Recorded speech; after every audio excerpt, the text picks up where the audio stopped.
A smart man once said that there are two main schools of thought when it comes to designing Counter-Strike maps. Formalism, where you create the gameplay first with little regard for realism, to later try to justify it with visuals.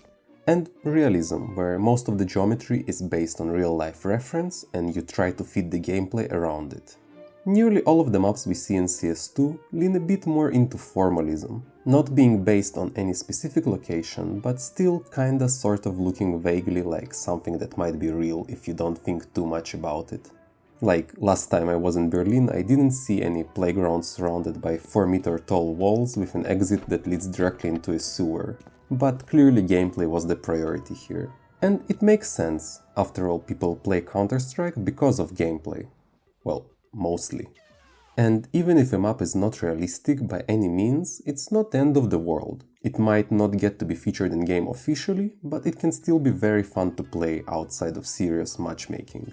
While maps that prioritize graphics and realism often end up compromising on gameplay in some way.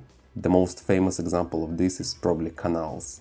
Being heavily based on real places from Venice that didn't even necessarily play that bad, but clearly you could feel that its developers had to come up with nonsensical made-up interiors to try and stitch together this Frankenstein of a layout, which caused a myriad of problems for how the map flowed and felt to play.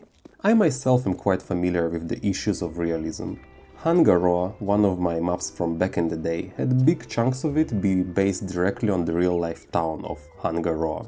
And even though I personally think it's one of my better looking maps, its T-spawn, even though realistic, was quite awkward to play around.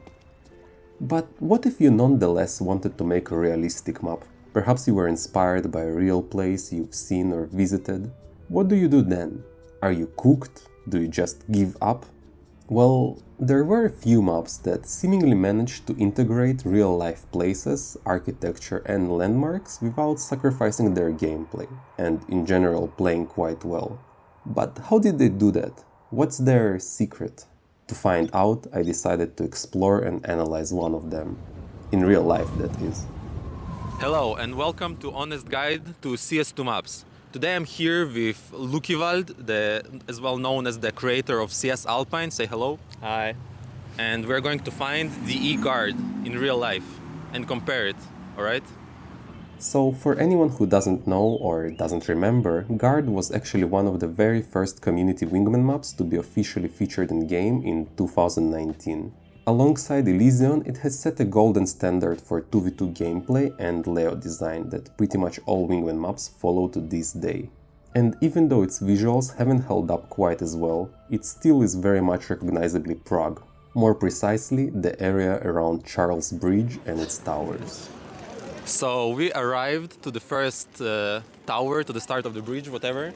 But Lucas is telling me that something is wrong. Lucas, what are you thinking? So the bridge is flipped. We're basically looking at the castle from here, but in the map, it's on the other side basically. So we are already running into some inconsistencies. As you can see on the map, the Prague castle right there in the skybox is actually on the wrong side of the river. It should be on the same coast as the two-tower side of the bridge and not with the single tower. Though of course I'm nitpicking and that's outside the map and isn't too important. Especially considering how this skybox texture is also used on Overpass, which is supposedly set in Berlin and not Prague, so yeah. And by the way, the real place isn't perfect either. What's up with the broken water texture? Polemin, can we fix that? You can see the skybox clearly. Regardless, crossing the bridge, we also noticed how its scale was a bit off. It felt much wider and very much longer than how it was in game. Also, I don't remember there being this many tourists on the map, but that's actually explained by the bridge being under construction because of a fallen statue. That's some nice attention to detail. So let's look down here for a second. So somewhere around here, I think it would make sense for the map to be. Yeah. Maybe even a bit further that way. I'd say further on the left. Yeah, even though the scale is off, so that's what something Polemin told me. Polemin is the creator of the map Guard, just so you guys know. So he told me that it's gonna be somewhere, like the scale is gonna be off, so it's gonna be a bit larger or either smaller than its real life counterpart. I'd say the map has shrunk the real place at least by a factor of 2, which makes a lot of sense. Large open spaces usually aren't that fun in CS2. Narrower streets and back alleys feel much more at home. And the further we explored around this bridge, the more clear it became that most of the map's layout is made up. The park is totally different from how it should be. The drop is nowhere to be found.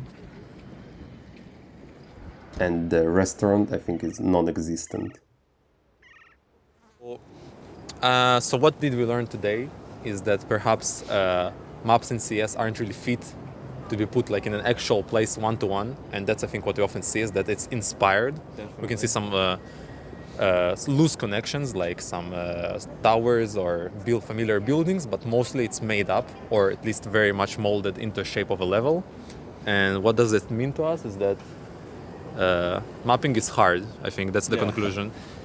Yeah. Hard. Also All want to right. say that if you have a theme that you're working on, basing it off the real place is a good start, but you should definitely consider the elements and put them together so they work. Not that Yeah, definitely. So you shouldn't copy the real life place. And that's pretty much the secret behind Guard's success. This supposedly realistic map turned out to be not realistic at all, basically borrowing just enough elements to communicate its setting and feel authentic, which is pretty much what all of those quote-unquote realistic maps do. And it works. People like them because the gameplay is good, and even those who could point out the inconsistencies usually don't care about them enough for it to be a deal breaker. So it's a win-win, really.